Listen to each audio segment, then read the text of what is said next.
Om Swastiastu. Halo sahabat penyuluh, berjumpa kembali dengan saya Mary dalam acara Ngorte Pagi, ngobrol ringan tentang agama.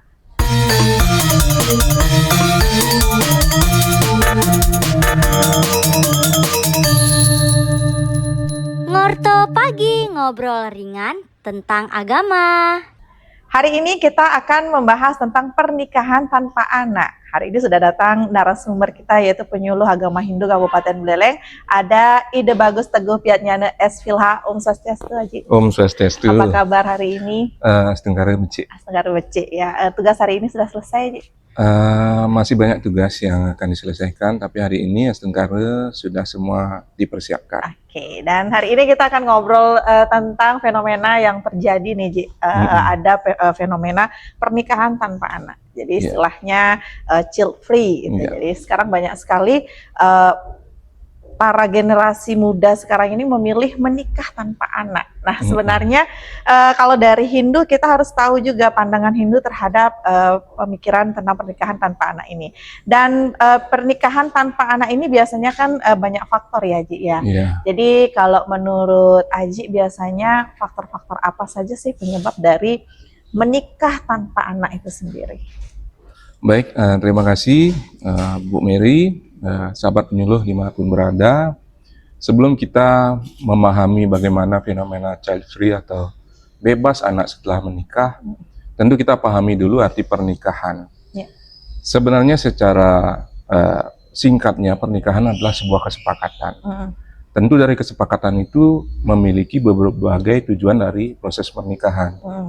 Dan yang gambarkan secara atau kita bagankan bahwasanya tujuan dari pernikahan sebelum kita meranjak ke fenomena itu ada tiga menurut yang pertama ada tujuan secara individu, berikutnya ada tujuan sosial dan tujuan spiritual. Kita pahami tujuan individu pasti sebenarnya saya ingin memiliki dia. Begitupun sebaliknya dari pasangan yang secara individu dia siap ingin menikah dengannya. Secara individu datang dari mereka berdua. Kemudian dari hasil kesepakatan ini, kembali lagi ngomong kesepakatan kan, bahwasanya berdua ini akan melahirkan kehidupan bermasyarakat, maka akan menjadi tujuan sosial. Nah di tujuan sosial, ini yang akan menitik beratkan nanti bagaimana proses atau fenomena child free ini dipandang dari segi kehidupan sosial beragama.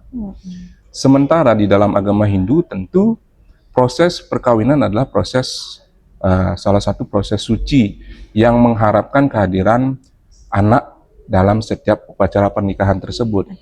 Sehingga ketika ini berlanjut menjadi lebih besar, kemudian lebih banyak yang nimbrung di dalam suatu pernikahan ini, baik dari masyarakat, baik dari dua buah keluarga menyatu dalam status sosial, lambat laun dia akan menua dan itulah menjadi tujuan spiritual. Yang mana tujuan spiritualnya adalah menua bersama dan meninggalkan berkas-berkas dharma. Moksaptam jagadita yaca iti dharma. Moksa artinya lepas. Ketika dia akan melepaskan kehidupan di dunia ini, dia sudah menyiapkan dirinya dengan cara-cara yang baik. Salah satunya adalah dengan mempersiapkan anak-anaknya. Jadi memberikan pelajaran kepada anak-anaknya. Mungkin itulah sebagai gambaran pertama. Jadi melihat fenomena child free, seperti yang dia katakan bahwasanya ini adalah bagaimana perkawinan ini di mata masyarakat sosial. Beragama tidak boleh hanya beragama secara individu saja, tetapi bagaimana seharusnya beragama juga meliputi beragama yang bermasyarakat atau sosial.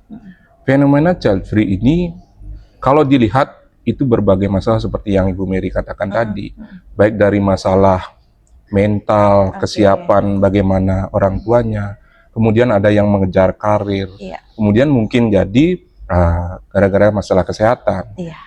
Tetapi seperti yang katakan tadi, seharusnya kesepakatan itu diinformasikan juga ke masyarakat sosial, sehingga gejala-gejala sosial yang menitik beratkan pertanyaan-pertanyaan, kemudian mempermasalahkan fenomena child free ini atau bebas dari anak ini tidak akan menjadi masalah dari kacamata sosial itu.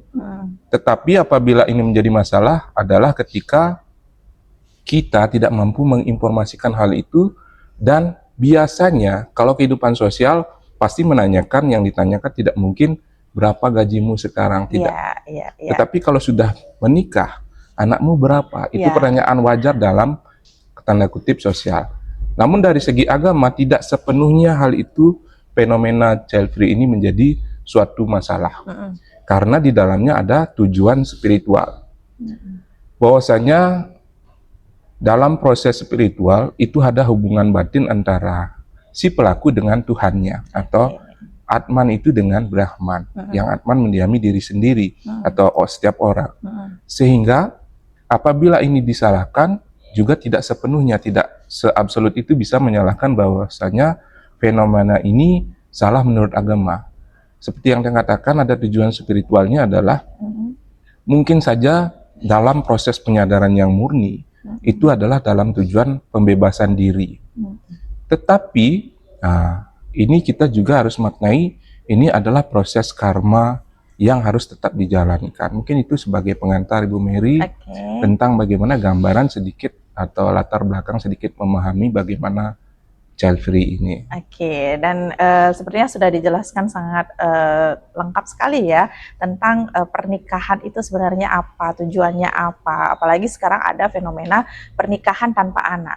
Seperti yang tadi sudah Aji Teguh sampaikan bahwa menikah itu harus punya kesiapan, baik itu secara finansial, secara kesiapan mental itu juga harus betul. Ya. Dan ternyata banyak generasi kita yang memilih untuk tidak punya anak itu karena faktornya kesiapan mentalnya, yang tidak siap menjadi orang tua. Karena banyak sekali juga kasus-kasus setelah hamil malah anaknya dibuang gitu. Sekarang beritanya lagi marak nih ya. Jadi ini kayaknya harus kita harus tahu dulu sebenarnya pernikahan itu apa, kemudian bagaimana memelihara anaknya, merawat anaknya, kan begitu ya Ji ya. Nah, kemudian untuk pernikahan tanpa anak ini, sebenarnya kalau di agama Hindu sendiri, apakah ini dibenarkan atau tidak? Menikah tanpa anak, karena kita ketahui di Hindu, terutama di Bali, kita harus meneruskan yang namanya tradisi, kan begitu ya Ji ya. Kita menikah itu harus untuk melanjutkan yadnya, untuk beryadnya. Bagaimana kita hutang kepada orang tua, pada anak, pada leluhur, kan begitu. Jadi bagaimana, apakah menurut agama Hindu itu sendiri pernikahan tanpa anak ini dilarang? Jadi beranjak dari pertanyaan itu, tentu kita bisa sikapi bahwasanya konsepsi bagaimana kepercayaan agama Hindu berangkat dari Panca Serada, khususnya di masalah karma serada, yang mana ini adalah persoalan karma. Karma kita terdahulu atau karma leluhur kita yang kita sekarang bayar, dan karma sisa yang belum kita bisa selesaikan bisa diselesaikan oleh anak. Kemudian masalah juga rena. Rena itu kan hutang gitu. Seperti yang Tiang katakan, rena tidak bisa dipisahkan dengan hukum karma.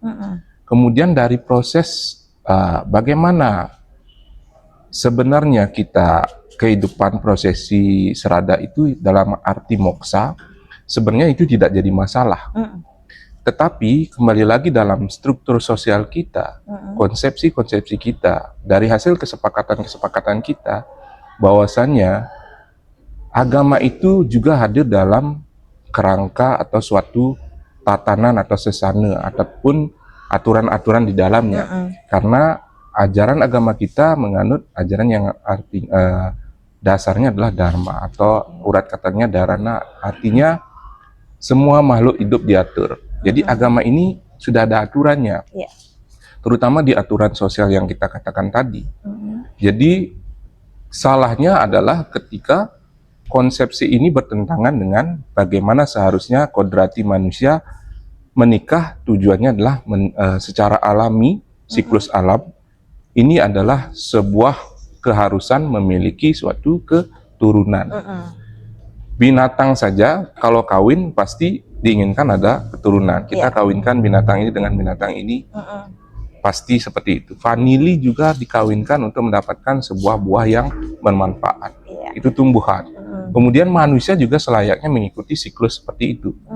Tetapi seperti yang Ibu Berry gambarkan tadi, bahkan orang yang sudah dianugerahi anak menyia-nyiakan hal itu. Iya. Jadi masalahnya bukan masalah child free-nya juga, tetapi bagaimana memaknai agama itu sebagai suatu aturan yang ditegakkan dan dijadikan sebuah siklus yang seharusnya tidak sekarang saja.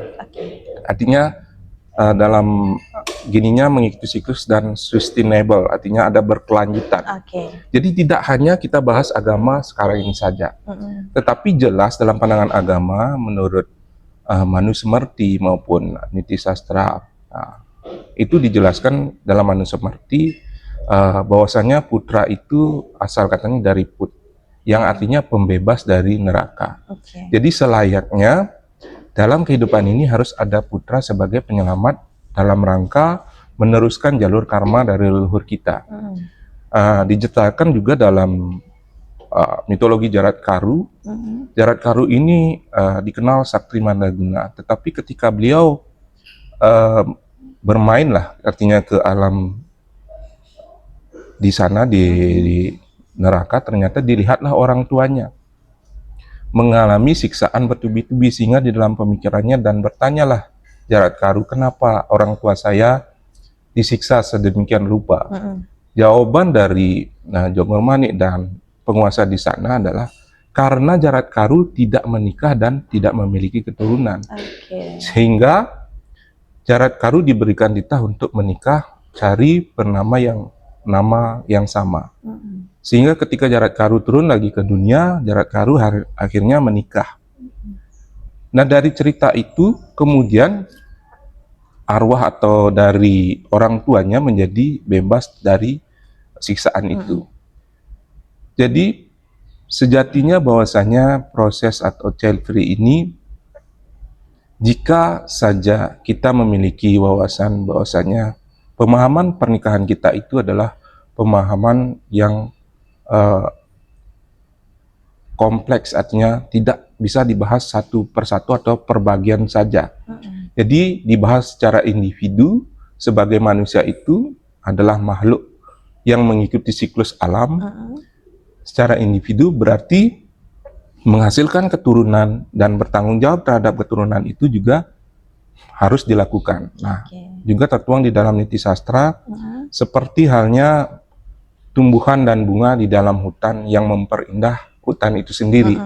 Begitulah kehadiran anak-anak suputra yang lahir dalam suatu rumah tangga, dia akan membahagiakan keluarga yang ada di dalamnya. Jadi dari hal itu juga patut kita sadari bahwasanya berangkat dari kehidupan individu pasti akan melahirkan kehidupan sosial. Dari satu jadi dua, tambah lagi, itulah menjadi kehidupan sosial bermasyarakat. Tetapi tidak menutup kemungkinan bahwasanya ini adalah kehidupan yang tidak kita inginkan. Artinya sudah ada jalur karmanya masing-masing. Mungkin sekarang memang ada yang sebagian menganggap child free ini adalah sebuah kesalahan. Yang satu menginginkan bahwasanya ingin punya anak tetapi disia-siakan. Child free ini adalah suatu pilihan dari hasil kesepakatan, tentu dari proses penyadaran. Dan akhirnya dia akan memilih jalur spiritual sebagai kesadaran murni terakhirnya. Namun jika kita awam, seharusnya child free ini tidak boleh dilakukan sebagai penentangan atas kontrakti alami. Mungkin itu Bu Mary. Jadi lengkap sekali ya, apalagi sekarang ini pemerintah juga dari Provinsi Bali juga yang punya anak sampai 4 dapat insentif kan begitu ya. Jadi sahabat penyuluh jangan sampai memilih tanpa anak, apalagi kita beragama Hindu gitu kan ya. Jadi alangkah baiknya kita dalam suatu pernikahan itu memiliki seorang anak gitu. Jadi penjelasan yang lengkap sekali dari Haji Teguh itu luar biasa sekali. Mungkin Haji bisa sambil minum dulu biar nggak seret.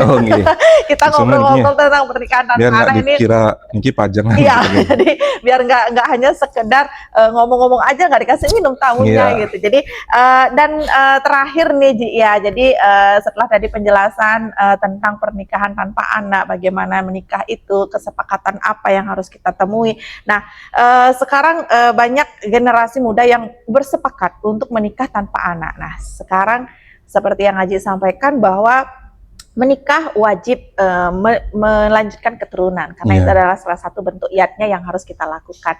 Bagaimana solusinya nih Ji, Iya. untuk kita semua gitu yang sudah punya sudah punya pemikiran menikah tanpa anak, tapi jika sudah ada solusinya mungkin kita bisa sedikit oh ya udah kita punya anak satu aja gitu misalnya agar kita beriatnya kita itu tetap berkelanjutan. Mungkin bagaimana solusinya?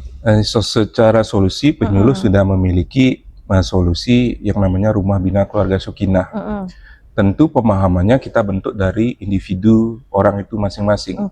Tanyakan dulu sebenarnya kedua mempelai ini beragamanya apa. Dari agamanya ini kita sudah akan memberikan pembekalan bagaimana sebenarnya agama Hindu memandang prosesi perkawinan itu wajib memiliki keturunan. Banyak sastra yang akan menjelaskan hal itu, baik dari Manusemerti, Manawadharma Sastra, dan di Chanakya, Niti Sastra, dan sebagainya. Bagaimana kita memberikan pemahaman bahwasanya kehidupan atau anak-anak ini, anak-anak yang sebelum menikah, harus memiliki kesiapan mental. Kesiapan mental berkaitan dengan kesehatan kedua mempelai ini, yang kita juga di RBKS ada pembinaan calon pengantin. Kita sudah pastikan dulu apakah pengantin ini sehat. Kemudian pendalaman agamanya, paham enggak dengan agama itu sendiri. Ketika dia mengakui agamanya, ternyata dia bertentangan dengan agamanya, berarti dia sebenarnya tidak mengakui seluruhnya agama itu sendiri. Makanya kita berikan ruang yang namanya RBKS itu untuk memberikan penekanan kembali. Kemudian tujuan sosial seperti yang Ibu Mary katakan, pemerintah hadir juga Kementerian Agama lewat RBKS dan pembinaan berkelanjutan melalui radio secara reguler kita melakukan Dharma Wacana, yang mana juga akan menyentuh kalangan seketuruna maupun pengantin, dan bagaimana teori-teori keagamaan ini dibekali kepada seluruh lapisan masyarakat dari anak-anak sampai dengan lansia. Anak-anak diberikan fondasi yang kuat, kemudian orang tua diberikan pemahaman untuk menjadi agen bahwasanya agama Hindu memandang bahwasanya perkawinan itu wajib memiliki anak. Dan untuk menyelamatkan orang tuanya sendiri. Untuk berikutnya karena ada proses karma dan rena.